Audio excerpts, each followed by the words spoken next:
여러분, 90살 노인들이 임종을 앞두고 가장 많이 하는 후회가 무엇인지 아십니까? 나쁜 짓을 한 것이 아닙니다. 사기를 치거나 남에게 못되게 군 것도 아닙니다.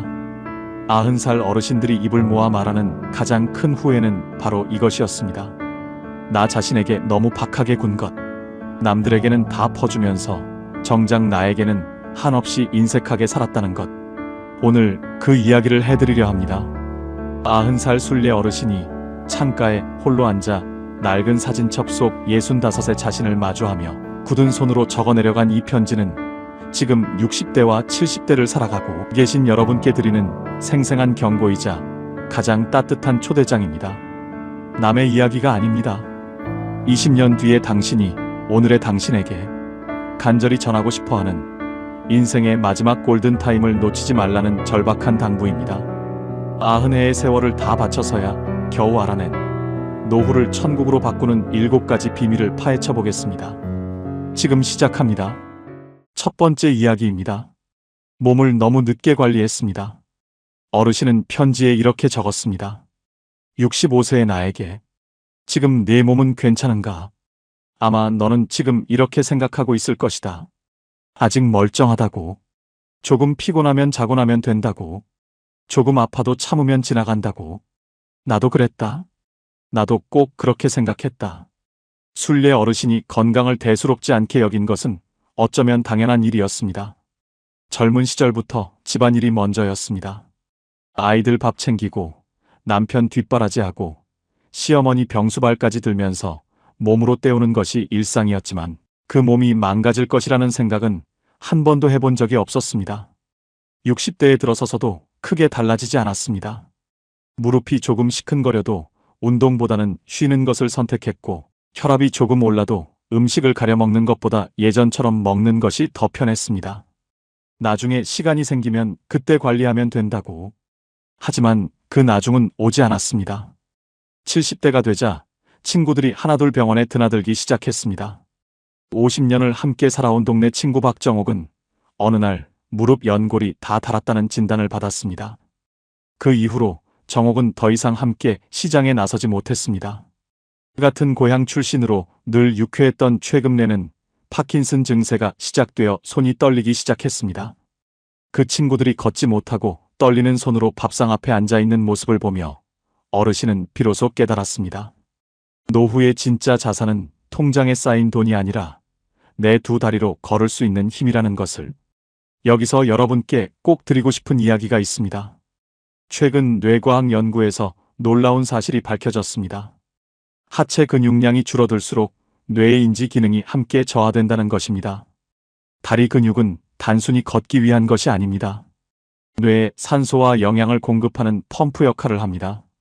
노후의 치매를 예방하는 가장 효과적인 방법 중 하나가 바로 하체 근력 운동이라는 연구 결과가 잇따르고 있습니다. 근육은 노후의 연금보다 중요합니다.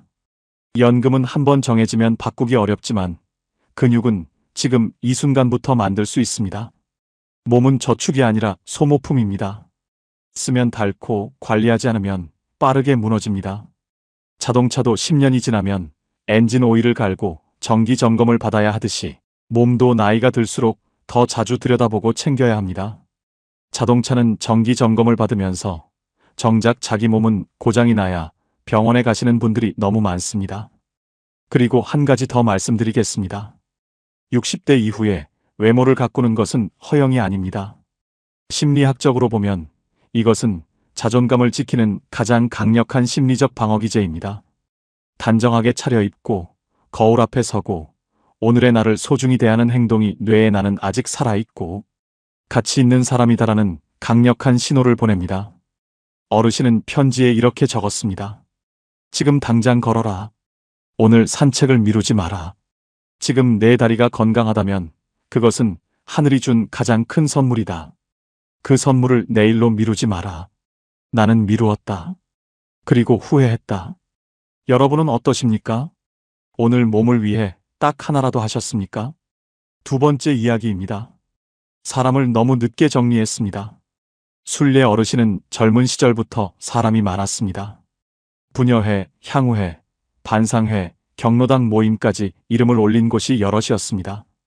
그때는 그렇게 넓은 인간관계가 자랑스러운 것처럼 느껴졌습니다. 하지만 나이가 들면서 조금씩 이상한 것들이 보이기 시작했습니다. 어떤 사람을 만나고 오면 집에 돌아와서 마음이 편안했고, 어떤 사람을 만나고 오면 이유도 모르게 기운이 빠지고 피곤했습니다. 해가 바뀌어도 계절이 바뀌어도 그 패턴은 달라지지 않았습니다. 만나면 편안한 사람은 늘 편안했고, 만나면 피곤한 사람은 늘 피곤했습니다. 여기서 아주 중요한 연구 결과를 말씀드리겠습니다. 미국 하버드 대학교 연구팀이 무려 80년에 걸쳐 성인들의 삶을 추적 조사한 연구가 있습니다. 이 연구에서 행복한 노년의 제일 조건이 무엇으로 밝혀졌을까요? 돈이 아닙니다. 건강도 아닙니다. 바로 질적으로 좋은 관계였습니다. 관계의 숫자가 아니라 그 관계의 깊이와 온기가 노년의 행복을 결정한다는 것입니다. 넓은 인간관계가 삶을 풍요롭게 한다고 믿었던 어르신은 70대에 접어들면서 생각을 바꾸었습니다. 관계는 더하는 것이 아니라 정리하는 것입니다. 마치 옷장처럼 자꾸 채워넣기만 하면 정작 입을 옷이 없어지는 것처럼 관계도 솎아내지 않으면 진짜 소중한 사람이 보이지 않습니다. 편지에 어르신은 이렇게 적었습니다. 65세가 되면 한 번쯤 조용히 생각해 보아라. 이 사람을 만나고 나면 나는 어떤 마음인가? 편안한가, 무거운가? 따뜻한가, 차가운가? 그것만 알아도 충분하다. 노년에는 사람의 수가 아니라 그 사람이 주는 마음의 온도가 중요하다. 나는 이것을 너무 늦게 알았다. 지금 여러분 주변에 만나고 나면 꼭 마음이 무거워지는 사람이 있으십니까? 그 관계를 한번 조용히 들여다보세요. 세 번째 이야기입니다. 자식 인생까지 책임지려 했던 것이 실수였습니다. 어르신에게는 아들 하나, 딸 둘이 있습니다. 어르신은 60대 내내 그 세 아이의 삶이 늘 마음에 걸렸습니다. 큰딸은 남편과의 사이가 원만하지 않다는 이야기가 들릴 때마다 잠을 이루지 못했고, 아들은 사업을 하다가 몇 번 어려움을 겪어 어르신 속을 태웠으며, 막내딸은 결혼이 늦어 부모 마음을 조이게 했습니다. 조언이라는 이름으로, 걱정이라는 이름으로, 사랑이라는 이름으로 자꾸만 자식의 삶에 들어가게 됩니다. 심리학에서는 이것을 투사라고 합니다. 내 마음속의 불안과 두려움을 자식에게 그대로 덮어 씌우는 것입니다. 자식이 걱정되는 것이 아니라 사실은 내가 불안한 것입니다. 그 불안을 달래기 위해 자식의 삶을 통제하려는 것입니다. 또한 심리학자들은 이것을 심리적 탯줄이라고도 부릅니다. 아이가 태어날 때 탯줄을 잘라내듯이 부모와 자식 사이에도 심리적인 탯줄을 끊어야 합니다. 그 줄이 끊어지지 않으면 자식은 진정한 독립을 이루지 못하고, 부모는 자식의 삶에 종속된 채 자신의 삶을 잃게 됩니다. 큰딸이 한 번은 이런 말을 했습니다. 엄마, 저도 알아요. 걱정해 주시는 거 알아요. 그런데 그 걱정이 저한테는 가끔 짐처럼 느껴질 때가 있어요. 부모가 자식의 삶을 대신 살아줄 수는 없습니다. 넘어지면 일어서는 법도, 실수하면 수습하는 법도 모두 자식이 스스로 배워야 하는 것들입니다. 어르신은 편지에 이렇게 적었습니다. 자식을 믿어라. 그리고 내 삶도 살아라. 자식이 행복하기를 원한다면 먼저 내가 행복하게 사는 것을 보여주어라. 그것이 부모가 자식에게 줄 수 있는 가장 좋은 유산이다. 혹시 지금 이 순간에도 자식 걱정으로 오늘 하루를 다 쓰고 계시지는 않습니까? 네 번째 이야기입니다. 나 자신을 너무 늦게 챙겼습니다. 순례 어르신의 남편 강씨 어르신은 살아생전 항상 이런 말을 했습니다. 당신은 남한테는 다 퍼주면서 당신 자신한테는 왜 그렇게 인색해요? 그 말을 들을 때마다 어르신은 웃으며 대수롭지 않게 넘겼습니다. 내가 인색한 게 아니라 가족이 먼저라는 생각이었습니다. 하지만 남편이 먼저 세상을 떠난 뒤 빈 방에 홀로 앉아 지내게 되었을 때 그 말이 다시 떠올랐습니다. 나는 과연 나를 위해 살아본 적이 있었던가? 어르신은 65세에도, 67세에도, 69세에도 늘 무언가를 위해 살았습니다. 하고 싶었던 여행은 다음에 가면 된다고 미루었고, 좋아했던 꽃 가꾸기도 시간이 생기면 하겠다고 했다가 끝내 몇 번밖에 하지 못했습니다. 꼭 한 번 가보고 싶었던 남해 섬 여행도 결국 발걸음이 무거워진 뒤에야 다녀왔습니다. 그때 그 섬의 바람은 정말 좋았습니다. 그런데 어르신은 그 바람 속에서 기쁨보다 먼저 후회가 밀려왔다고 했습니다. 왜 이걸 진작에 하지 않았을까? 자신을 챙긴다는 것은 사치가 아닙니다. 오늘 내가 좋아하는 것 하나를 하는 것입니다. 오늘 먹고 싶은 것을 먹는 것이고, 오늘 가고 싶은 곳에 한 발짝이라도 가보는 것입니다. 지금 당장 실천할 수 있는 아주 작은 것 하나를 말씀드리겠습니다.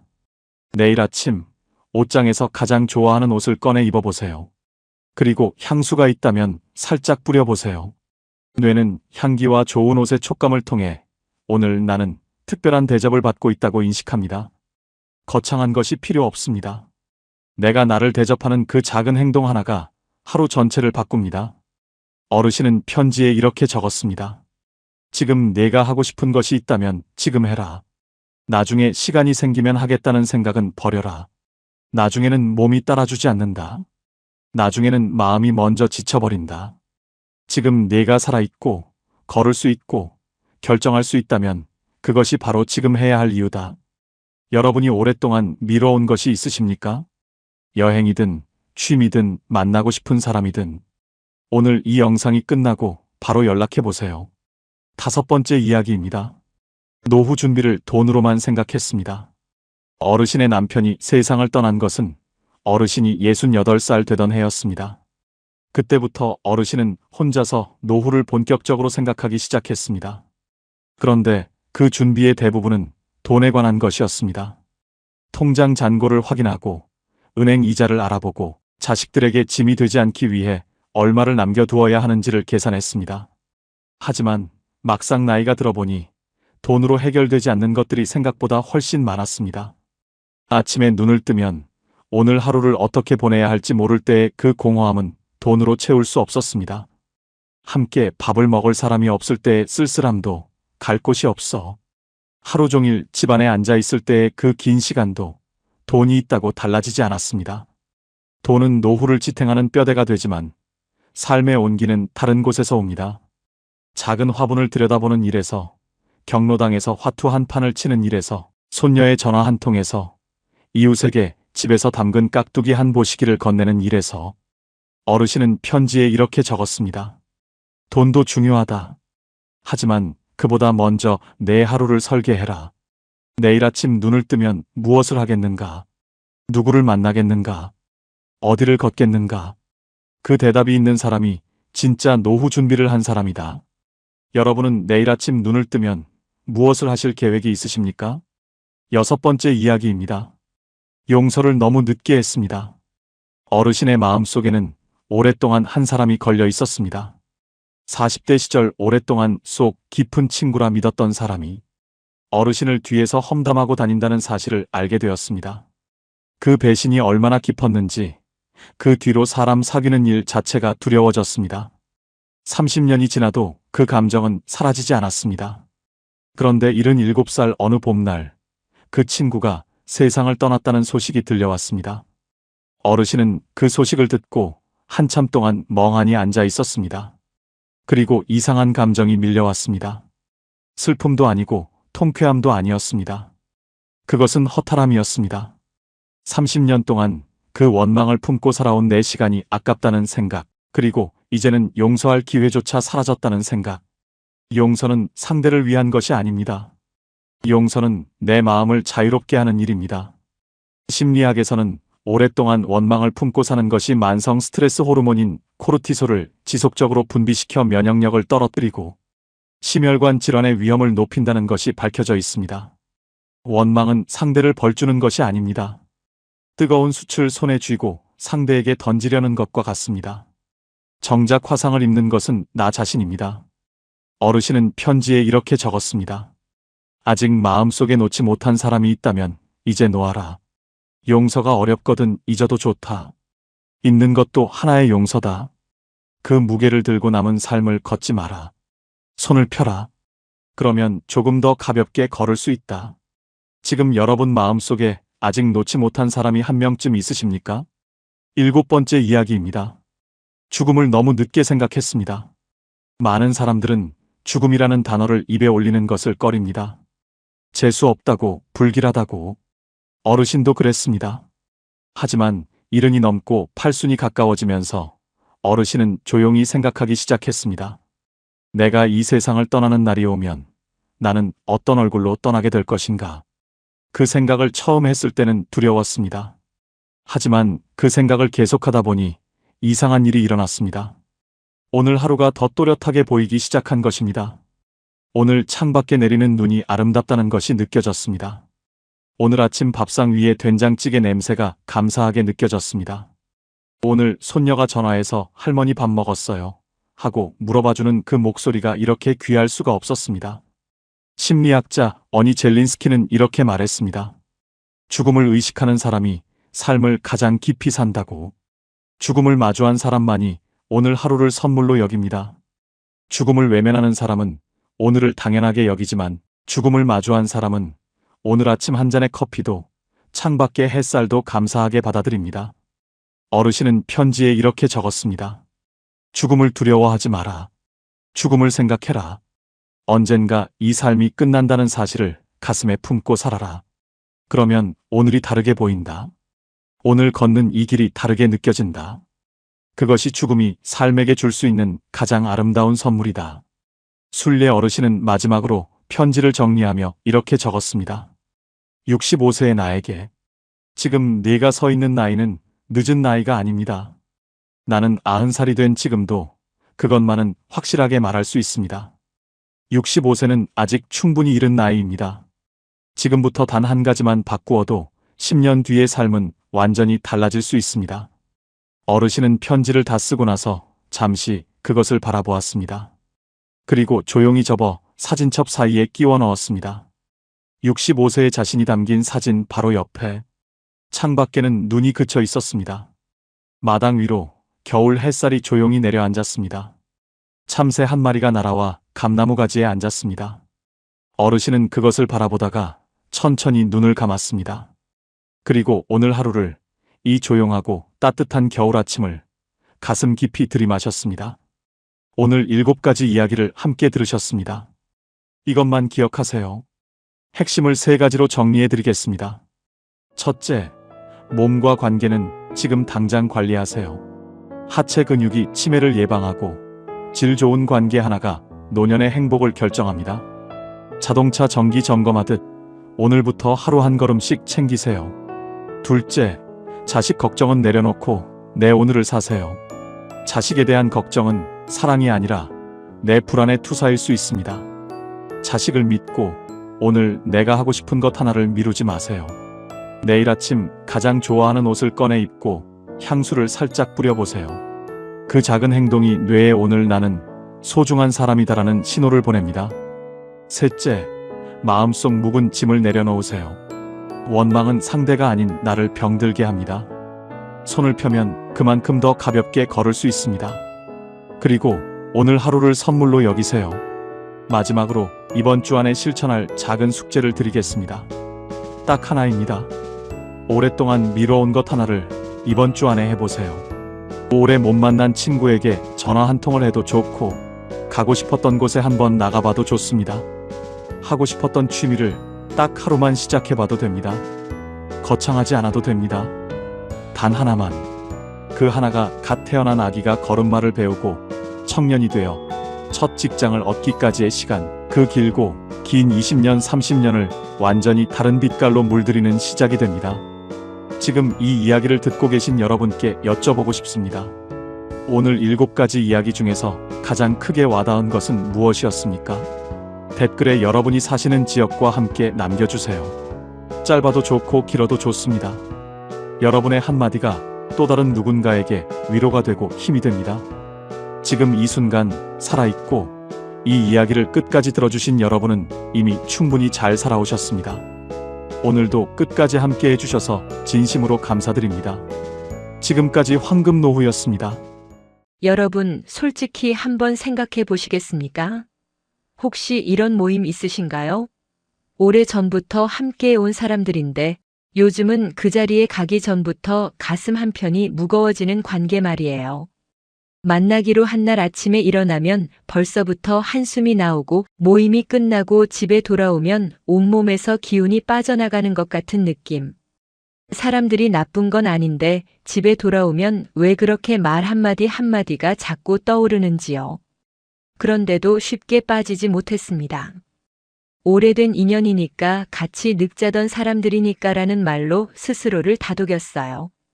오늘 제가 여러분께 들려드릴 이야기는 특별히 문제가 많은 모임에 관한 이야기가 아닙니다. 아주 흔한 우리네 인생의 이야기예요. 사실은 저의 이야기입니다. 저는 올해 69살, 이름은 김정숙이라고 합니다. 저는 평범하게 살아온 사람이에요. 24세 결혼해서 아이 둘 낳고 30대에는 시부모님 모시면서 눈치 보며 살았고 40대에는 아이들 대학 보내느라 아르바이트까지 했습니다.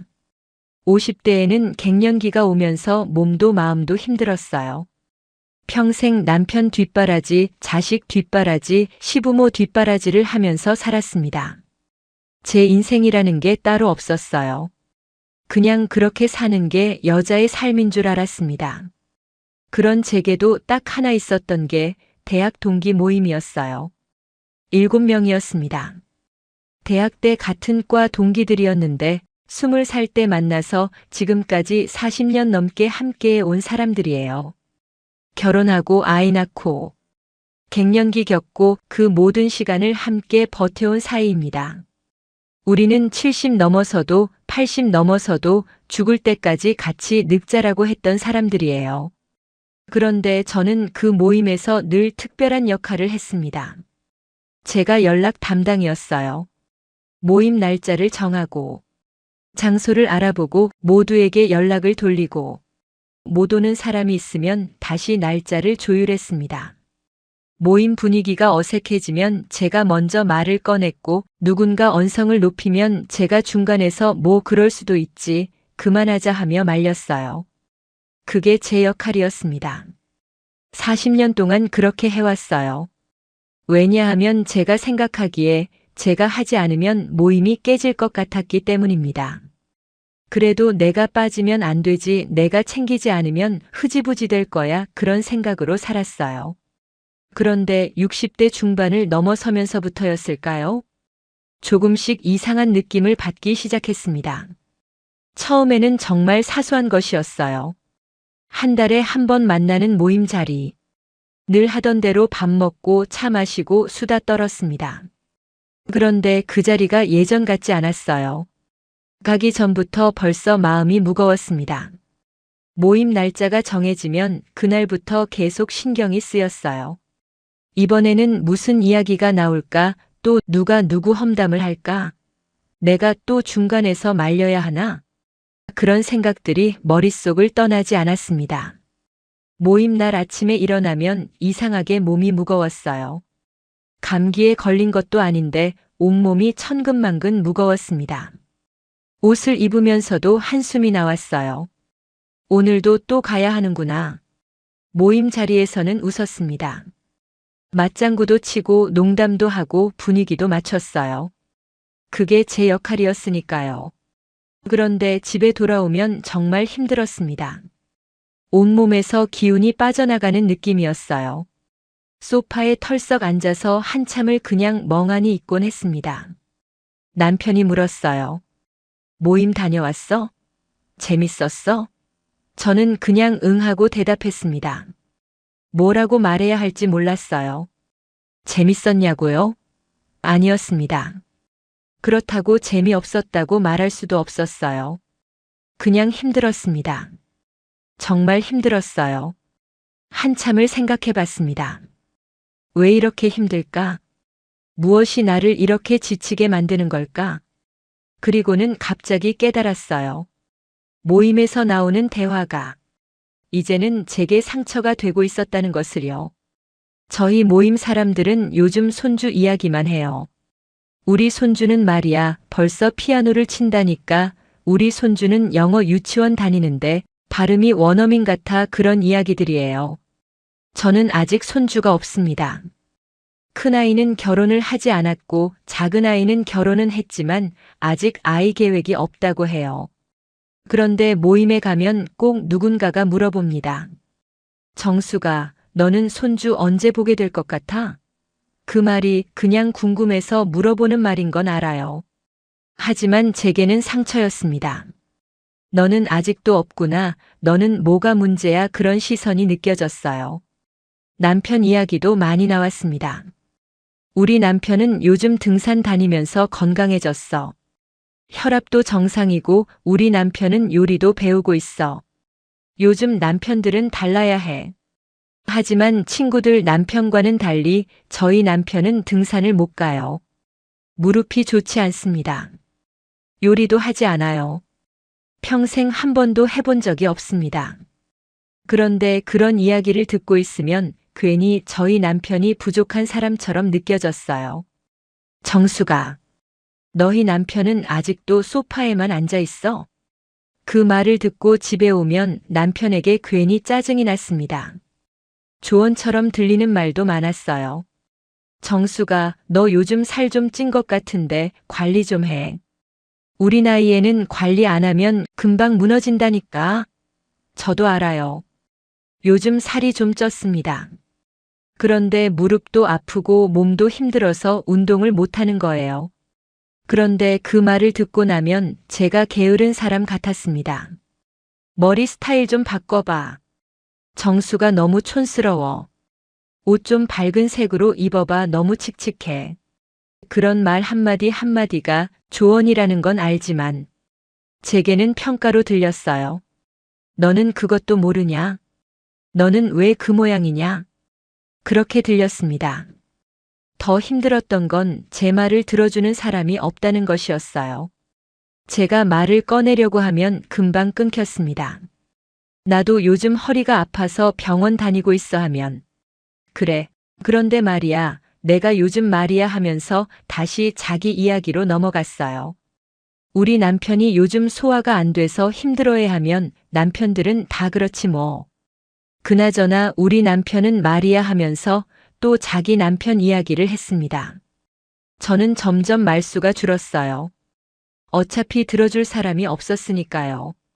그냥 듣는 역할만 했습니다. 고개를 끄덕이고 그래, 그랬구나 하면서 맞장구를 치고 웃어주었어요. 그게 편했습니다. 그렇게라도 해야 모임이 유지되니까요. 모임이 끝나고 집에 돌아오면 정말 힘들었어요. 온몸에서 기운이 빠져나가는 느낌이었습니다. 마치 누군가가 제 몸에서 에너지를 다 빼간 것 같았어요. 저녁 준비를 해야 하는데 몸이 움직여지지 않았습니다. 그냥 소파에 앉아서 한참을 멍하니 있었어요. 마음도 힘들었습니다. 내가 뭔가 잘못했나? 내가 왜 이렇게 예민하게 구는 걸까? 나만 이상한 건가? 그런 생각들이 머릿속을 맴돌았어요. 밤에 잠을 자려고 누우면 낮에 들었던 말들이 자꾸 떠올랐습니다. 손주는 언제 보게 될 것 같아? 너희 남편은 아직도 소파에만 앉아 있어? 너 요즘 살 좀 찐 것 같은데? 그 말들이 머릿속에서 계속 맴돌았어요. 그러면 잠이 오지 않았습니다. 눈을 감아도 그 목소리들이 들리는 것 같았어요. 가장 힘들었던 건 이런 마음을 갖는 제 자신이 너무 나쁜 사람처럼 느껴진다는 것이었습니다. 40년을 함께한 사람들인데 내가 왜 이러지? 내가 너무 예민한 걸까? 나이가 들어서 감정이 이상해진 걸까? 그런 생각이 들었어요. 그리고 무엇보다 두려웠던 건 이 나이에 모임 하나 없으면 정말 초라해 보이지 않을까라는 생각이었습니다. 60대 후반이면 자식들도 다 독립했고 남편은 남편대로 바쁘고 주변 사람들도 하나둘 줄어드는 시기예요. 그런데 친구 모임마저 없으면 정말 혼자가 되는 게 아닐까? 명절 때 누구와 만나고, 생일 때 누가 축하해주고, 힘들 때 누구에게 하소연하나? 그 두려움이 있었습니다. 그래서 저는 계속 나갔어요. 가기 싫어도 힘들어도 모임 날짜가 정해지면 빠지지 않고 나갔습니다. 그래도 같이 늑자던 사람들이잖아. 40년을 함께한 사이인데. 나까지 빠지면 너무 이기적인 거 아닐까 그런 생각으로요. 내가 그만두면 배신하는 것 같아. 인정 없는 여자가 되는 것 같아. 사람 없는 여자로 보일 것 같아. 그런 두려움이 저를 붙들고 있었어요. 그렇게 1년, 또 1년이 흘렀습니다. 그러던 어느 가을날이었어요. 또 모임 날짜가 잡혔습니다. 단체 대화방에 메시지가 왔어요. 정수가 다음 주 금요일 어때? 장소 좀 알아봐줘. 늘 하던 대로였습니다.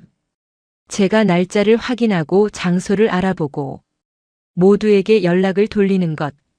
그런데 그날 갑자기 손이 움직여지지 않았어요.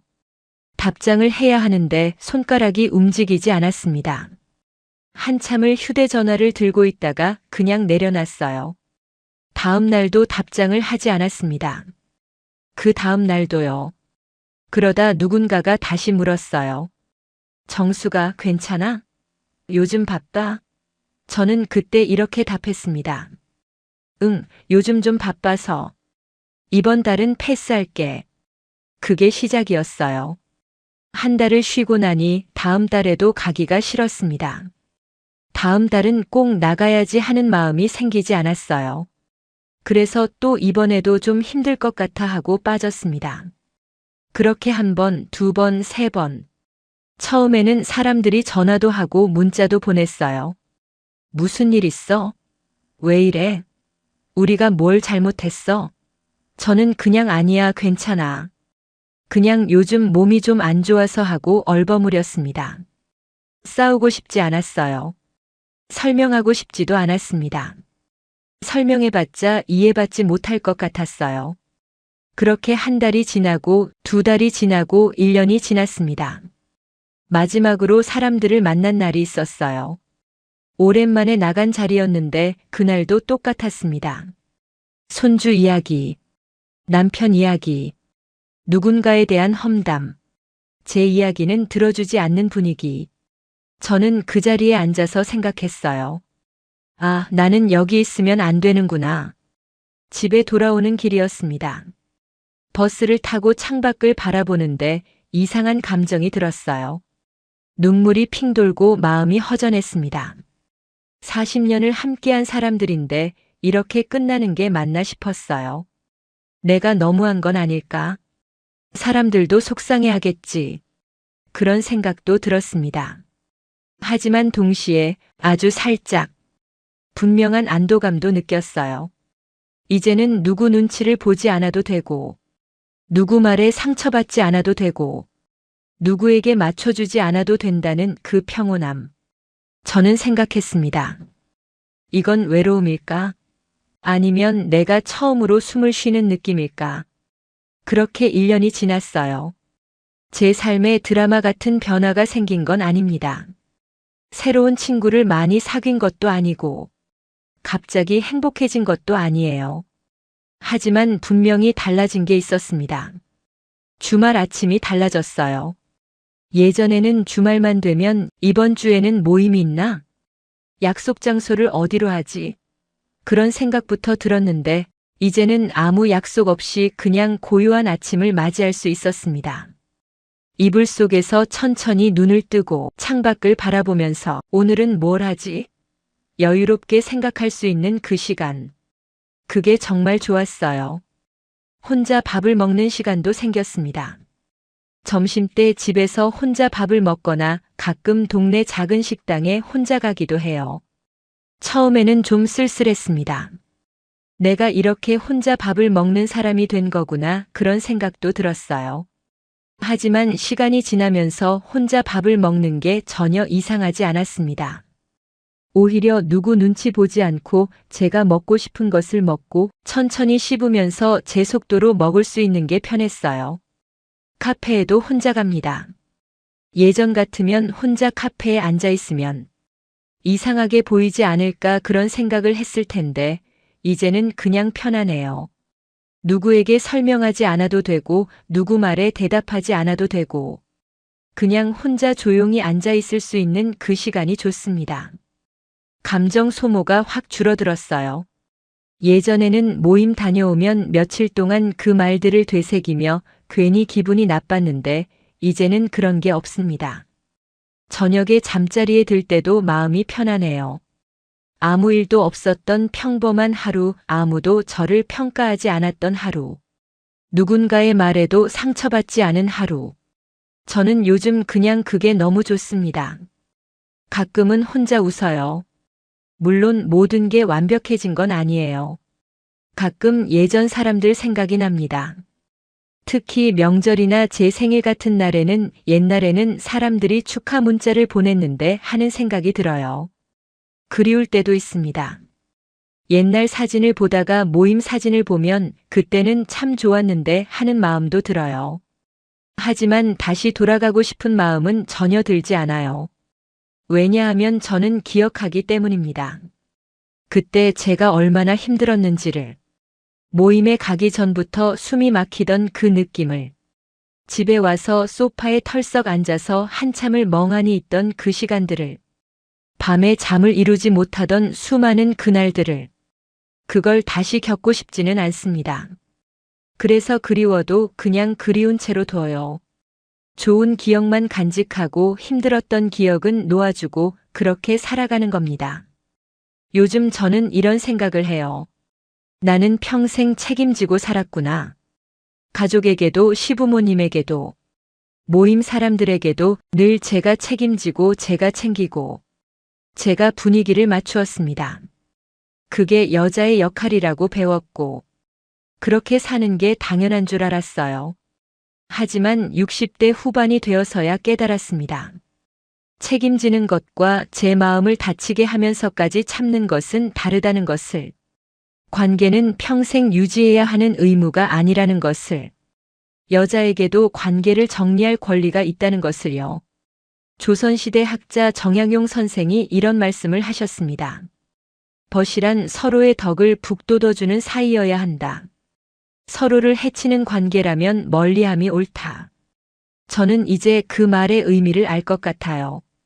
친구라고 해서 무조건 평생 함께 가야 하는 건 아니구나. 서로 상처를 주는 관계라면 아무리 오래되었어도 놓아줄 수 있어야 하는구나. 나이가 들수록 중요한 건 관계의 숫자가 아니더군요. 마음이 편안한 관계가 중요한 겁니다. 많은 친구가 아니라 서로를 존중하는 한두 명의 관계. 아니면 아예 혼자여도 괜찮아요. 혼자 있는 게 외롭지 않으면 그게 진짜 평온입니다. 프랑스 작가 앙드레 지드가 이런 말을 했습니다. 나를 해방시키는 것은 다른 사람의 승인이 아니라 나 자신에 대한 이해다. 저는 이제 그 말이 무슨 뜻인지 알 것 같아요. 제가 모임을 떠난 건 친구들이 나빠서가 아니에요. 저 자신을 이해하고 제 마음을 지키기 위해서였습니다. 남들이 뭐라 하든 저는 제가 편안한 삶을 선택할 권리가 있어요. 그게 이기적인 게 아니라 저를 사랑하는 방법이라는 걸 이제는 압니다. 제가 더 행복해진 건 아니에요. 다만 비로소 편안해졌습니다. 숨 쉬는 것처럼 자연스러운 하루를 살게 되었어요. 설명하지 않아도 되는 하루. 평가받지 않는 하루. 그냥 제가 저로 있을 수 있는 하루. 여러분에게도 오래되었지만 숨이 막히는 모임이 있으신가요? 가기 전부터 한숨이 나오고 다녀와서는 며칠 동안 그 말들을 되새기게 되고 밤에 잠이 오지 않는 그런 자리. 그런 자리가 있다면 한 번쯤 생각해 보셔도 좋을 것 같아요. 어쩌면 그 모임은 그만두어야 할 자리가 아니라 이제는 놓아도 되는 자리일지도 몰라요. 오래된 인연이라는 이유만으로 평생 붙들고 가야 하는 건 아닙니다. 여자에게도 선택할 권리가 있어요. 마음이 편안한 관계를 선택할 권리, 더 이상 다치지 않을 권리. 그리고 비로소 제 자신을 먼저 지킬 권리. 저는 이제 그걸 알고 있습니다. 여러분도 그 권리가 있다는 걸 기억하셨으면 좋겠어요. 관계를 정리하는 건 배신이 아닙니다. 나를 지키는 일이에요. 혼자가 되는 게 두려우실 수도 있어요. 하지만 혼자 있는 게 외로운 게 아니라 함께 있어도 숨이 막히는 관계가 진짜 외로움입니다. 마음이 다치지 않는 하루, 설명하지 않아도 되는 하루, 그냥 편안한 하루. 그런 일상도 괜찮아요. 아니, 어쩌면 그게 우리가 평생 꿈꾸어왔던 평온일지도 몰라요. 오늘 제 이야기가 여러분께 작은 위로가 되었으면 좋겠습니다. 여러분의 선택을, 여러분의 용기를, 여러분의 평온을 진심으로 응원합니다. 긴 이야기 끝까지 들어주셔서 정말 감사합니다. 여러분 이런 말 들어보셨나요? 노후엔 공기 좋고 조용한 시골이 좋다. 자식 근처에 살아야 안전하다. 큰 집이 여유로운 노후를 만든다. 저도 그렇게 믿었습니다. 그래서 5년 전 남편과 함께 경기도 외곽에 있는 전원주택으로 이사했어요. 공기 좋고 조용하고 정원도 넓었죠. 여기서 편하게 늙어가자고 생각했습니다. 그런데 1년이 지나니까 문제가 생기기 시작했어요.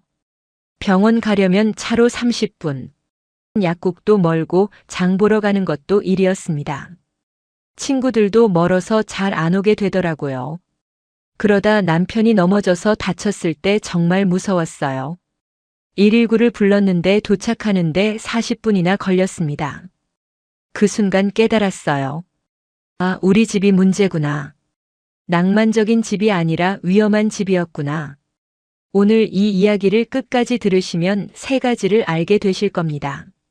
첫째, 노후에 편해 보이지만 실제로는 위험한 집이 어떤 집인지 분명히 알게 됩니다. 둘째, 요양원에 가기 전에 집에서 오랫동안 독립적으로 사는 조건이 무엇인지 알게 됩니다. 셋째, 지금 당장 우리 집 주소만으로 5분 안에 판단하는 체크법을 갖게 됩니다.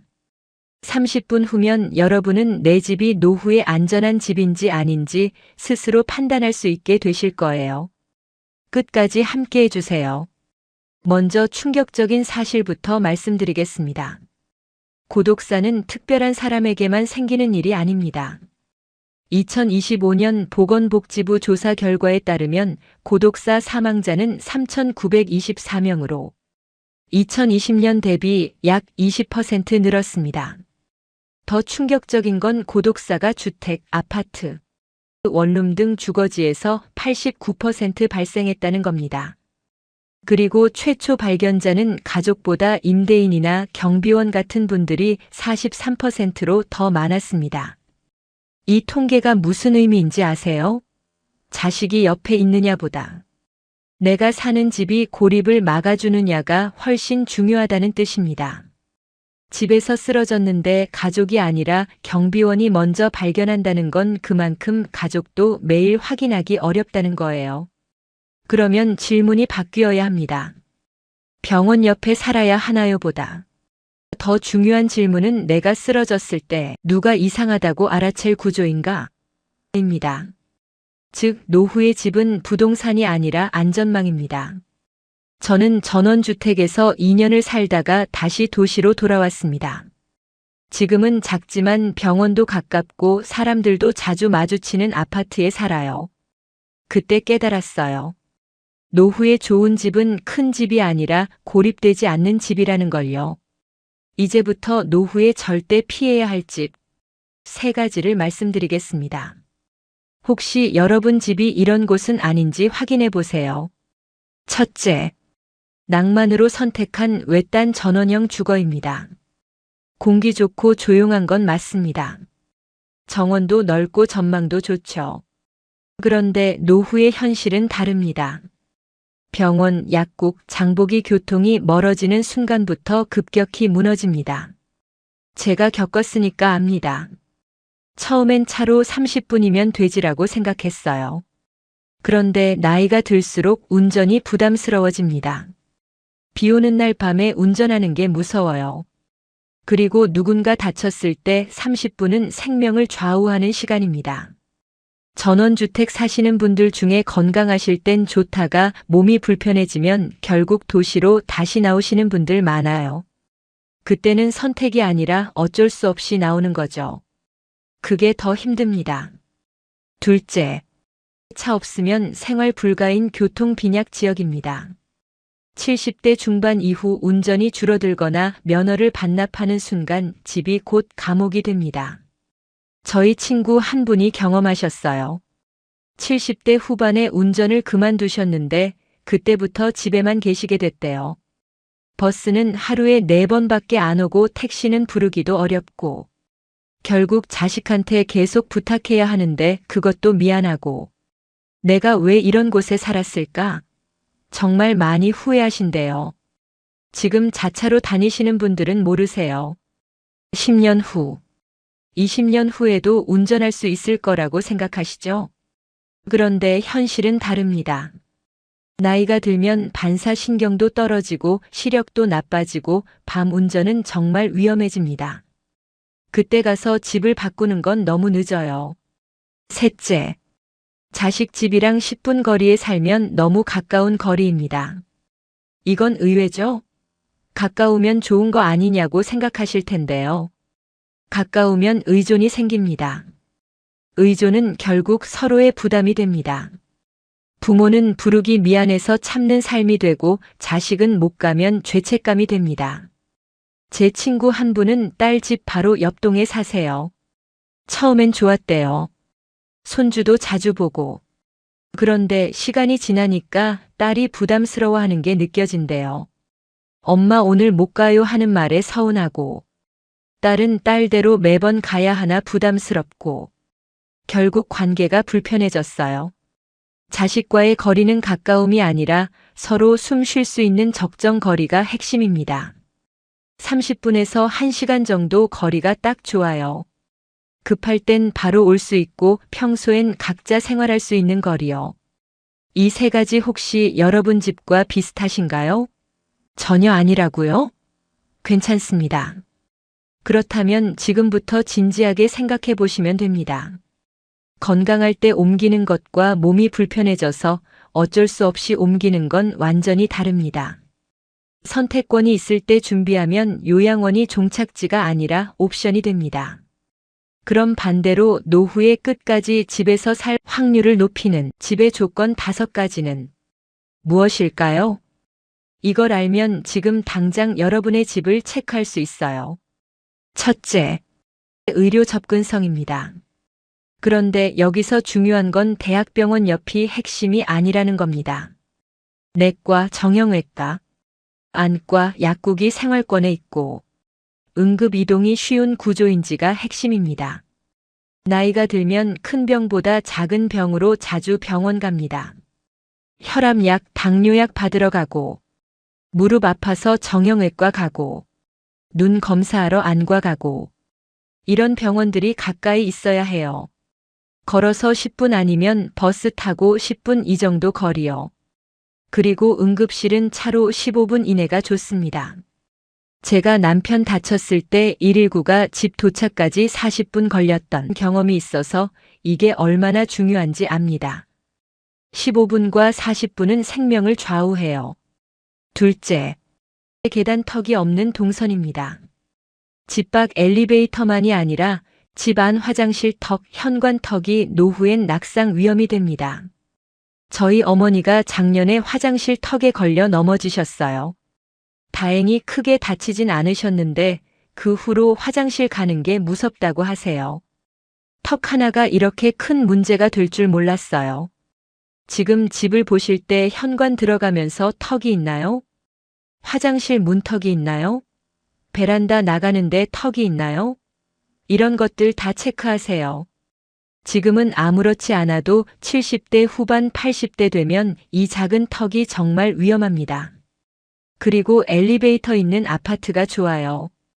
계단으로 올라가는 빌라나 다세대는 나중에 정말 힘듭니다. 셋째, 걸어서 20분 생활권입니다. 시장이나 마트, 은행이나 우체국, 공원이나 산책로, 주민센터 같은 생활 인프라가 가까우면 매일 밖으로 나가게 되고 그게 건강을 지켜줍니다. 제가 지금 사는 아파트 주변엔 다 있어요. 시장이 걸어서 20분, 은행은 7분, 공원이 25분. 그래서 저는 매일 밖에 나갑니다. 장도 보고 산책도 하고 은행 일도 보고. 그게 운동이 돼요. 그리고 사람들도 만나게 되고요. 전원주택에 살 때는 나가려면 차를 타야 했어요. 그러니까 귀찮아서 안 나가게 되더라고요. 일주일에 한두 번만 나가고 나머지는 집에만 있었어요. 그게 건강에 안 좋았어요. 사람은 매일 걸어야 하고 햇빛도 봐야 하고 사람도 만나야 활력이 생기고 즐거워요. 그게 다 20분 생활권에서 가능합니다. 넷째, 사람이 많아서가 아니라 마주칠 구조입니다. 경비실이 있고, 동네 단골 가게가 있고, 매일 같은 시간에 산책하는 사람이 있는 동네는 고립을 줄입니다. 앞에서 말씀드린 통계 기억하세요? 고독사 발견자가 가족보다 임대인이나 경비원이 더 많았다고요. 이게 무슨 의미냐면 경비실이 있는 아파트가 안전하다는 겁니다. 경비원분들이 매일 주민들 얼굴 확인하시거든요. 오늘 저 집 할머니 안 보이네. 이렇게 체크해 주세요. 그리고 동네 단골 가게도 중요해요. 저는 매일 가는 슈퍼가 있어요. 주인 아주머니랑 인사하고 소소한 이야기도 나눠요. 그분이 어머니 요즘 안 보이시네. 혹시 어디 아프세요? 라고 물어봐 주시면 그게 얼마나 고마운지 몰라요. 이런 구조가 있는 동네가 안전한 동네예요. 다섯째, 대중교통의 현실성입니다. 버스가 있냐 없냐가 아니라 배차 간격이 현실적인지 병원이나 시장으로 바로 연결되는지가 중요합니다. 전원주택 살 때 버스는 있었어요. 그런데 하루에 4번밖에 안 왔어요. 이 시간 놓치면 끝이에요. 병원 예약이 10시인데 버스는 7시 아니면 12시예요. 이게 말이 됩니까? 지금 사는 곳은 버스가 10분마다 와요. 지하철역도 15분 거리고요. 이게 진짜 대중교통이에요. 그리고 버스가 병원 앞으로 가는지 시장 앞으로 가는지도 중요해요. 환승을 여러 번 해야 하면 나이 들어서 정말 힘듭니다. 이 5가지 조건은 정말 중요합니다. 여러분 집은 얼마나 충족하시나요? 5개 다 되면 정말 좋은 집이에요. 3개 이상이면 괜찮은 편이고요. 2개 이하면 진지하게 이사를 고려하셔야 합니다. 그리고 지금 당장 여러분이 할 수 있는 5분 체크법을 드리겠습니다. 정말 간단해요. 스마트폰만 있으면 됩니다. 네이버 지도나 카카오 맵을 켜세요. 그리고 여러분의 집 주소를 찍으세요. 그 다음에 검색하세요. 병원, 내과, 정형외과, 안과, 응급실, 약국, 시장 또는 마트, 버스 정류장이나 지하철역, 공원이나 산책로. 이렇게 검색해서 도보 시간을 확인하세요. 20분 안에 있나요? 그러면 합격입니다. 25분? 괜찮아요. 30분 이상? 문제입니다. 그리고 집 동선에 계단이나 턱이 많은지 확인하세요. 엘리베이터 있나요? 현관 턱 있나요? 화장실 턱 있나요? 이것들 다 체크하세요. 마지막으로 여러분이 일주일에 3번 이상 혼자 나갈 수 있는 구조인지 생각해 보세요. 차 없이도 나갈 수 있나요? 비 오는 날에도 나갈 수 있나요? 이것만 체크해도 노후 주거의 70%는 결정됩니다. 제가 이 체크를 전원주택 살 때 했더라면 좋았을 거예요. 병원까지 차로 30분, 약국까지 차로 20분, 시장까지 차로 25분, 버스 하루 4번, 공원은 없음. 이렇게 나왔을 거예요. 미리 확인했다면 제가 그 시골 집을 절대 안 샀겠죠. 그런데 그땐 몰랐어요. 공기 좋고 조용하면 되지 이렇게만 생각했어요. 여러분은 저처럼 실수하지 마세요. 지금 5분만 투자해서 체크해 보세요. 제가 만난 한 분 이야기를 들려드릴게요. 이명숙 씨 72세 여성분이세요. 명숙 씨는 10년 전에 강원도 시골 마을로 이사하셨답니다. 노후는 자연 속에서 살아야지 하시면서요. 처음 몇 년은 좋았대요. 공기도 좋고 조용하고. 그런데 75세 되던 해에 무릎이 안 좋아지셨어요. 병원 가려면 차로 40분을 가야 하는데 운전하기가 힘들어지셨대요. 결국 아들한테 계속 부탁해야 했는데 아들도 직장 다니니까 매번 도와달라고 부를 수가 없잖아요. 그러다 보니 병원을 자주 못 가게 되고 무릎은 점점 더 나빠졌습니다. 결국 고민 끝에 작년에 다시 서울 근교로 이사 오셨대요. 지금은 병원도 가깝고 시장과 공원도 가깝고 버스도 자주 다니는 곳에 사세요. 10년 전에 이걸 알았더라면 시골은 안 갔을 거예요. 지금 생각하면 그 10년이 아까워요라고 하시더라고요. 또 한 분 박철수 씨 68세 남성분 이야기도 들려드릴게요. 철수 씨는 5년 전에 아들 집 바로 옆동으로 이사하셨답니다. 가까이 살면 손주도 자주 보고 좋지 하시면서요. 처음 1년은 정말 좋았대요. 매일 손주 보고 아들 며느리랑 자주 밥 먹고. 그런데 시간이 지나니까 문제가 생겼어요. 아들 며느리가 부담스러워하는 게 느껴졌대요. 아버지 오늘은 바쁘니까 내일 오세요. 이런 말을 듣게 되고. 철수 씨는 섭섭하셨대요. 나는 가족인데 왜 약속을 잡아야 하지? 그런데 며느리 입장에서는 매일 시아버지가 오시니까 부담이었던 거예요. 결국 관계가 불편해져서 지금은 일부러 자주 안 가신대요. 차라리 30분 거리에 살 걸 그랬어요. 너무 가까우니까 오히려 불편해졌어요 라고 하시더라고요. 여러분, 이 두 분의 공통점이 뭔지 아세요? 낭만이나 감정으로 집을 선택하셨다는 겁니다.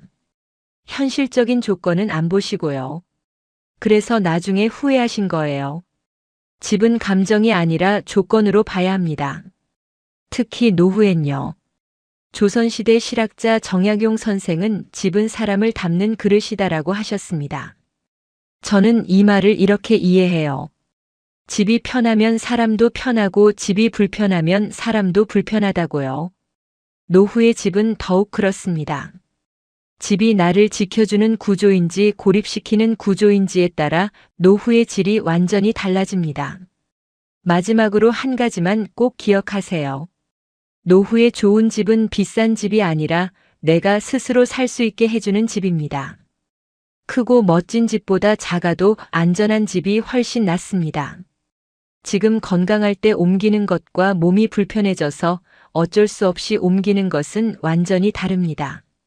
선택권이 있을 때 준비하면 요양원이 종착지가 아니라 옵션이 됩니다. 여러분의 노후는 어디에 사느냐보다 고립되지 않게 설계되어 있느냐가 결정합니다. 오늘부터 주소 검색 한 번만 해보세요. 우리 집이 노후에 안전한 집인지 5분만 체크해 보세요. 병원, 약국, 시장, 버스 정류장, 공원이 걸어서 20분 안에 있나요? 집에 계단이나 턱은 없나요? 일주일에 3번 이상 혼자 나갈 수 있나요? 이것만 체크해도 됩니다. 그게 노후를 바꾸는 첫걸음입니다. 저는 지금 작지만 안전한 집에 살고 있어서 행복합니다. 큰 정원은 없지만 산책하기 좋은 공원이 가깝고, 전망은 안 좋지만 병원이 가깝고, 친구는 별로 없지만 동네 사람들을 자연스럽게 자주 만나요. 그게 저를 지켜줍니다. 여러분도 그런 집에 사시길 바랍니다. 오늘 이야기가 여러분께 조금이나마 도움이 되셨다면 구독과 좋아요로 함께 해주세요. 그리고 혹시 주변에 이 이야기가 필요한 분이 계시다면 부담 없이 카톡으로 공유해 주시면 감사하겠습니다. 여러분 한 분 한 분이 보내주시는 작은 응원과 격려가 제게는 정말 큰 힘이 되고 더 좋은 영상을 만들 수 있는 원동력이 됩니다. 여러분의 행복한 노후를 진심으로 응원합니다. 오늘부터 5분 체크 한번 해보세요. 그게 여러분 노후를 바꿀 겁니다. 항상 건강하시고 행복한 일만 가득하시길 바랍니다. 지금까지 황금 노후였습니다. 진심으로 감사드립니다. 여러분, 솔직히 한번 생각해 보시겠습니까? 요즘 사람을 만나고 오면 기분이 좋아지십니까? 아니면 더 지치십니까? 예전엔 안 그랬는데 이제는 약속 하나 잡는 것도 피곤하고 만나고 나면 괜히 나갔다는 생각부터 들지 않으십니까? 이 나이에 왜 이렇게까지 사람한테 맞춰야 하지? 이제는 나 좀 편해지고 싶다. 만약 그렇다면 당신은 틀린 게 아닙니다. 지금 인생의 아주 정상적인 지점에 와 계신 겁니다. 우리는 평생을 사람 속에서 살아왔습니다. 가족 안에서 역할을 했고, 직장에서는 책임을 다했고, 친구들 사이에서는 분위기를 맞췄습니다. 젊을 때는 그게 당연했고, 그렇게 살아야 잘 사는 인생이라고 배웠습니다. 그런데 60대를 넘어서면서부터 마음이 달라지기 시작합니다. 사람을 만나는 일이 예전처럼 설레지 않고 대화가 깊어지기보다는 반복되고 웃고 있지만 속은 점점 공허해지는 느낌을 받게 됩니다. 이 변화는 성격이 변해서가 아닙니다. 외로워져서도 아닙니다. 인생의 방향이 바뀌었기 때문입니다. 60대 이후의 삶은 더 이상 관계를 넓히는 시기가 아니라 관계를 정리하는 시기입니다. 이제는 누군가에게 인정받기 위해 애쓸 필요도 없고 사람들 사이에서 나를 증명해야 할 이유도 없습니다. 그런데도 우리는 여전히 익숙한 방식으로 관계를 유지하려 했습니다. 불편한 모임에 나가고 하고 싶지 않은 대화를 하고 마음에 없는 웃음을 지으며 집에 돌아옵니다. 그리고 혼자 남았을 때 비로소 숨쉬기가 아주 편해집니다. 이 순간 많은 분들이 스스로를 탓합니다. 내가 너무 예민해진 건가? 이기적인 건 아닐까? 하지만 분명히 말씀드리겠습니다.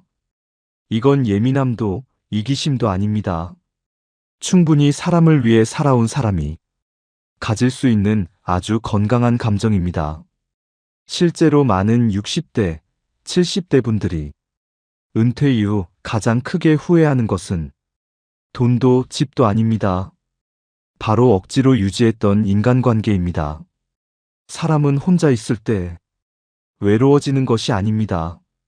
마음이 맞지 않는 사람들과 함께 있을 때 더 깊이 외로워집니다. 말은 오가지만 진심은 오가지 않고 웃음은 있지만 편안함은 없습니다. 반대로 혼자 있는 시간은 공허가 아니라 회복의 시간입니다. 아무에게도 맞추지 않아도 되는 시간, 설명하지 않아도 되는 시간, 그냥 나로 있어도 되는 시간입니다. 심리학적으로도 노년기의 행복은 관계의 숫자가 아니라 관계의 질에서 온다고 합니다. 연락처에 저장된 사람이 많다고 행복해지는 것이 아니라 마음이 편안해지는 사람이 한두 명만 있어도 충분하다는 뜻입니다. 여러분이 지금 유지하고 있는 관계 중에서 만나고 나면 마음이 가벼워지는 관계는 몇 개나 되십니까? 반대로 만나고 나면 기운이 빠지고 후회가 남는 관계는 얼마나 되십니까? 이 질문에 솔직해질 필요가 있습니다. 관계를 정리한다는 것은 사람을 미워하거나 버리는 것이 아닙니다. 내 인생의 에너지를 어디에 쓰겠다고 선택하는 일입니다. 우리의 시간과 마음은 한정되어 있습니다. 이제는 그 귀한 자원을 아무 관계에나 쓸 수 없는 나이가 되었습니다. 관계를 줄인 자리에 혼자의 시간이 들어옵니다. 혼자 밥을 먹고, 혼자 산책을 하고, 혼자 차를 마시는 시간이 처음에는 어색하지만 점점 편안해집니다. 이때 비로소 많은 분들이 깨닫습니다. 혼자 있는 시간이 외로운 게 아니라 그동안 너무 복잡하고 어려운 삶을 살았다는 것을요. 혼자 사는 법은 고립의 기술이 아니라 자립의 기술입니다. 혼자서도 마음이 무너지지 않는 능력, 외부 자극 없이도 평온을 유지하는 힘입니다. 이런 힘이 생기면 관계에 집착하지 않게 됩니다. 60대 이후에 꼭 남겨야 할 관계는 많지 않습니다. 말하지 않아도 편안한 사람, 침묵이 어색하지 않은 사람, 비교하지 않고 판단하지 않는 사람이면 충분합니다. 그런 사람이 한 명만 있어도 인생은 충분히 따뜻합니다. 그리고 그보다 더 중요한 관계가 하나 있습니다. 바로 나 자신과의 관계입니다. 젊을 때는 늘 남을 먼저 챙기며 살았습니다. 이제는 나에게 물어야 합니다. 오늘 하루 나는 편안했는지, 억지로 참지는 않았는지, 나를 무시하지는 않았는지 말입니다. 나답게 산다는 것은 대단한 일을 하는 것이 아닙니다. 오늘 하루가 조용히 흘러가고 마음이 다치지 않았고 괜히 후회하지 않았다면 그것으로 충분합니다. 조선시대 학자 정약용 선생은 40살의 전라도 강진으로 유배되어 무려 18년을 그곳에서 보냈습니다. 권력에서 밀려나고 인간관계에서 단절되고 명예도 지위도 모두 잃은 시간이었습니다. 보통 사람이라면 절망했을 겁니다. 그런데 정약용은 바로 그 시간 동안 가장 온전한 자기 자신이 되었습니다. 유배지에서 그는 더 이상 누군가를 만족시킬 필요가 없었습니다. 정치적 줄타기도, 권력자들의 눈치도, 형식적인 관계도 필요 없었습니다. 그저 자기 자신과 마주할 수밖에 없었습니다. 그 고독 속에서 500여 권의 책을 저술했습니다. 목민심서, 경세유표, 흠음신서 같은 불멸의 저작들이 모두 그 외로운 시간에서 탄생했습니다. 정약용은 유배지에서 이런 말을 남겼습니다. 거미불루 화이불치, 검소하되 누추하지 않고 화려하되 사치스럽지 않다. 이 말은 단순히 물질만을 의미하지 않습니다. 관계에서도 삶의 태도에서도 마찬가지입니다. 적게 가져도 품위를 잃지 않고 많이 가져도 탐욕스럽지 않은 삶을 뜻합니다.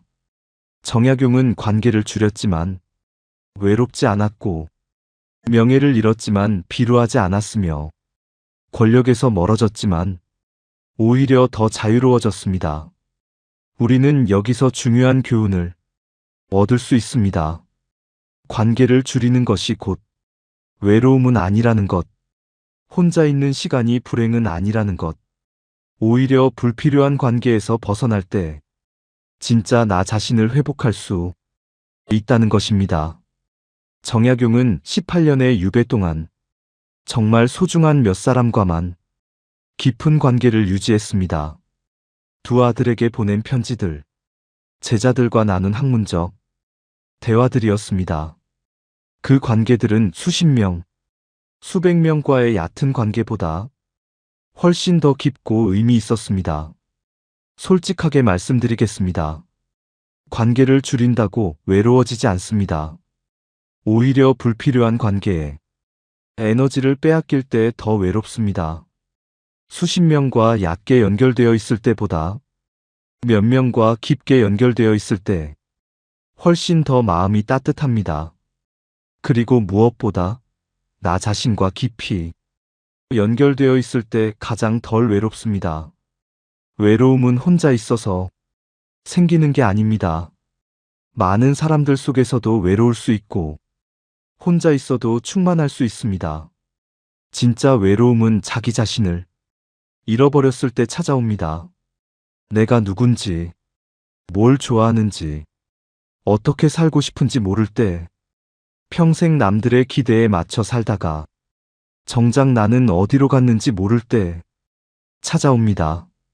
한 분은 20년 넘게 다녔던 등산 모임을 그만뒀다고 합니다. 처음에는 미안하고 걱정도 됐는데 막상 그만두고 나니 너무 홀가분하더랍니다. 이제는 토요일 아침에 느긋하게 일어나서 혼자 동네를 산책합니다. 아무도 만나지 않아도 되고 아무 말도 하지 않아도 되고 그냥 걷고 싶은 만큼만 걷다가 돌아옵니다. 그게 훨씬 더 행복하다고 하시더군요. 또 다른 분은 명절 모임을 줄였다고 합니다. 친척들 다 모이는 큰 모임 말고 정말 보고 싶은 몇 명하고만 따로 만난다고요. 처음에는 주변에서 뭐라고 할까봐 걱정했는데 막상 해보니 아무도 신경 쓰지 않더랍니다. 오히려 자기도 부담스러웠다고 말하는 사람들이 더 많았다고 합니다. 우리는 종종 착각합니다.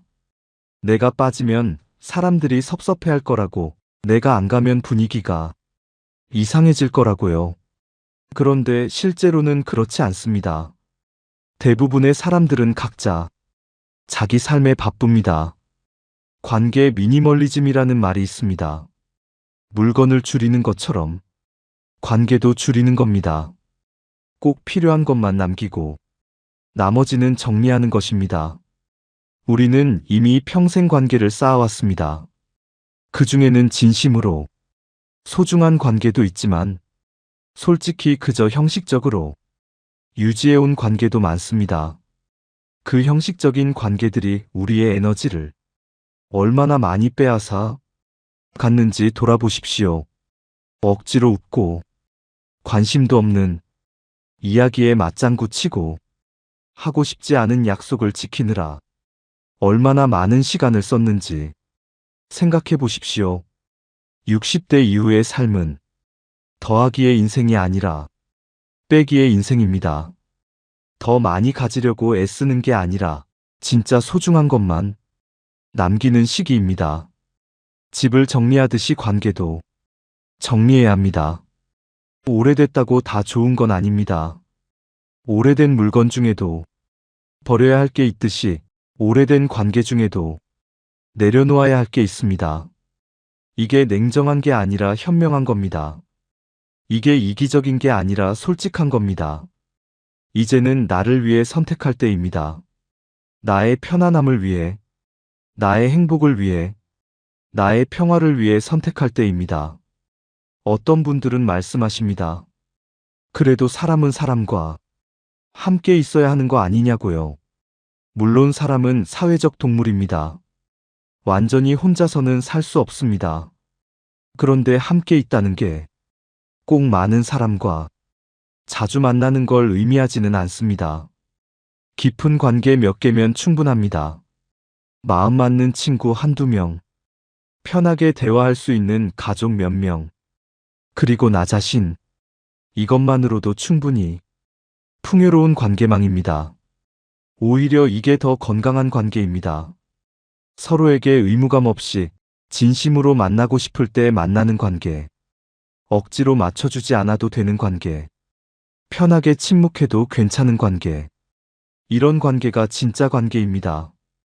정약용 선생이 유배지에서 느꼈던 자유가 바로 이것이었을 겁니다. 더 이상 정치적 계산을 하지 않아도 되는 자유, 권력자들 눈치를 보지 않아도 되는 자유, 형식적인 예의를 갖추지 않아도 되는 자유였습니다.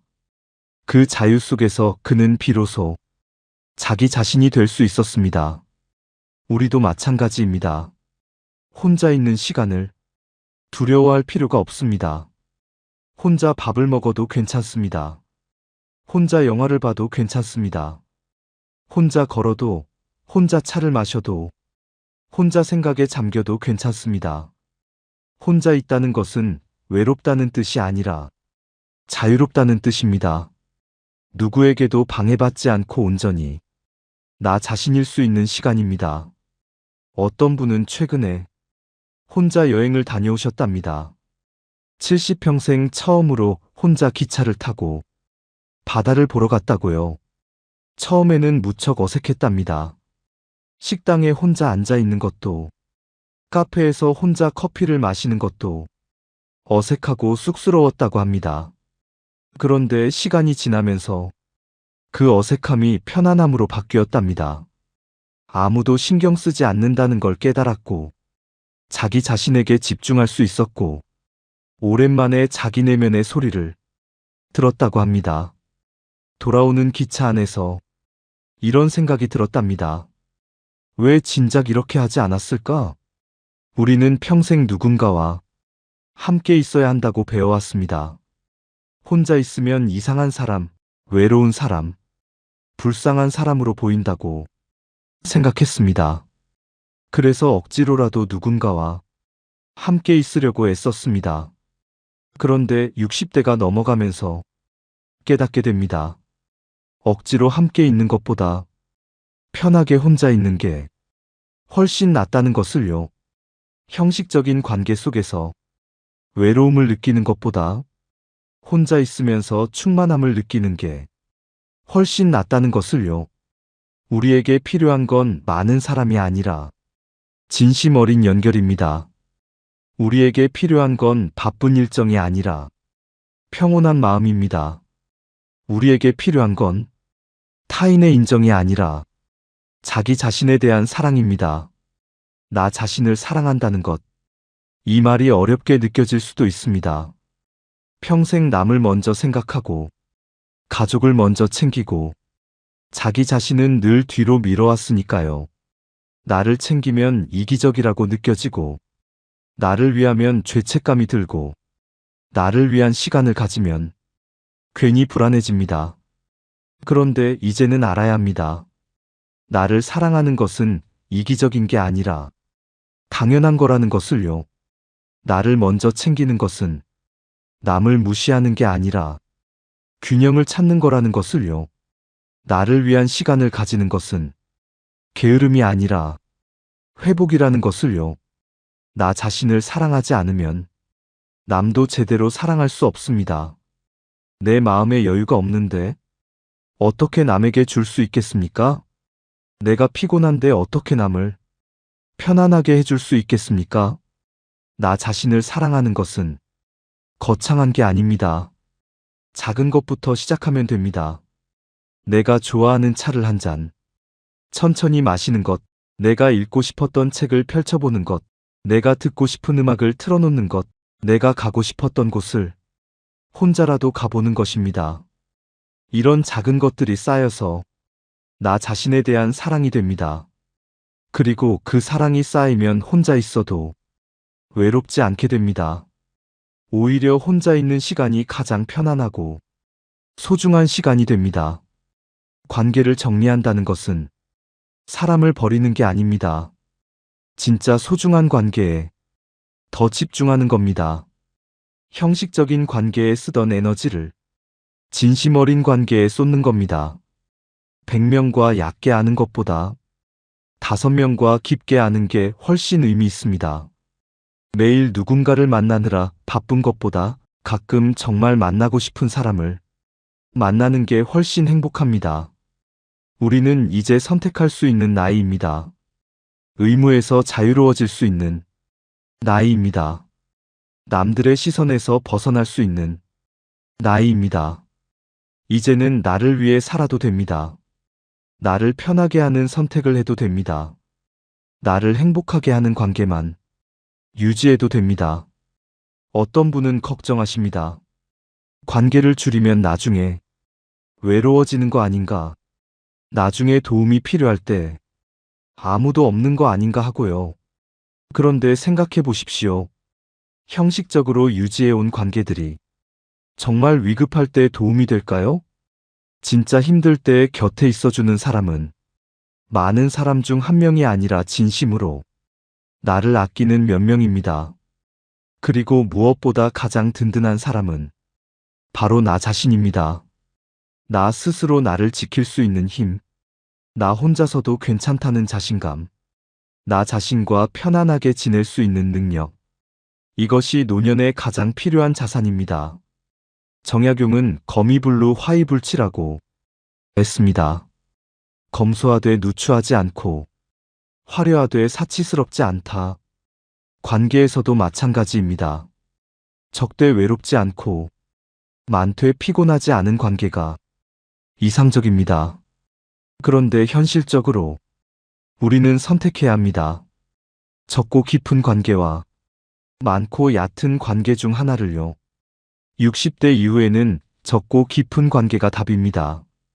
몇 명이지만 진심으로 통하는 사람, 자주 만나지는 않아도 만나면 편안한 사람, 오랜만에 연락해도 어색하지 않은 사람, 이런 관계 서너 개면 충분합니다. 그리고 나머지 시간은 나 자신을 위해 쓰면 됩니다. 혼자 사는 노인분들 이야기를 들어보면 처음에는 적응이 어렵답니다.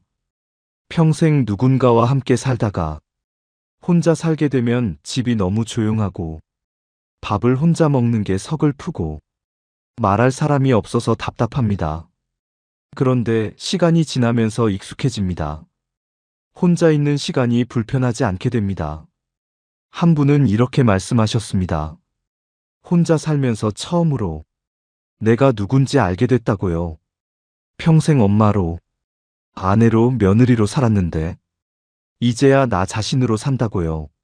아침에 일어나서 내가 먹고 싶은 걸 먹고 내가 하고 싶은 걸 하고 내가 쉬고 싶을 때 쉽니다. 누구 눈치 볼 필요 없고, 누구 맞춰줄 필요 없고, 그냥 나로 살면 됩니다. 그게 이렇게 편한 줄 몰랐다고 하시더군요. 물론 모든 분이 혼자 사는 걸 좋아하는 건 아닙니다. 누군가와 함께 사는 게 더 편한 분들도 있습니다. 그리고 그것도 괜찮습니다. 중요한 건 혼자냐 함께냐가 아니라 내가 편안하냐 아니냐입니다. 관계를 줄이는 것과 관계를 끊는 것은 다릅니다. 우리가 말하는 건 불필요한 관계, 형식적인 관계, 나를 피곤하게 하는 관계를 정리하자는 겁니다. 진짜 소중한 관계는 오히려 더 깊이 가꿔야 합니다. 마음 맞는 친구와는 더 자주, 더 깊이 대화를 나누십시오. 사랑하는 가족과는 더 진솔하게, 더 편안하게 시간을 보내십시오. 영상을 끝까지 들어주셔서 진심으로 감사드립니다. 60대 이후의 삶은 더하기가 아니라 빼기의 인생입니다. 불필요한 관계를 정리하는 것은 외로움이 아니라 나를 회복하는 과정이고, 혼자 있는 시간은 불행이 아니라 진짜 자유입니다. 이제는 타인을 만족시키는 삶이 아니라 나 자신의 인생을 사랑하고 즐기는 삶을 살아도 괜찮습니다. 오늘이 우리에게는 누군가가 그토록 살고 싶었던 소중한 하루였습니다. 그러니 우리는 오늘을 오직 날 위해 즐겁고 행복하게 살아야 합니다. 이 영상이 여러분께 작은 위로가 되었다면 구독과 좋아요로 함께 해주시길 부탁드립니다. 여러분의 참여가 더 좋은 이야기를 이어가는 힘이 됩니다. 주변의 소중한 분들과도 함께 나눠주시면 감사하겠습니다. 어쩌면 지금 이 순간 당신의 작은 나눔이 누군가에게는 큰 위로와 용기가 될 수 있습니다. 여러분 한 분 한 분이 남은 시간이 나답게 편안하게 그리고 행복하게 흘러가기를 진심으로 응원합니다. 항상 건강하시고 오늘도 당신 자신을 사랑하는 하루 되시길 바랍니다. 지금까지 황금노우였습니다.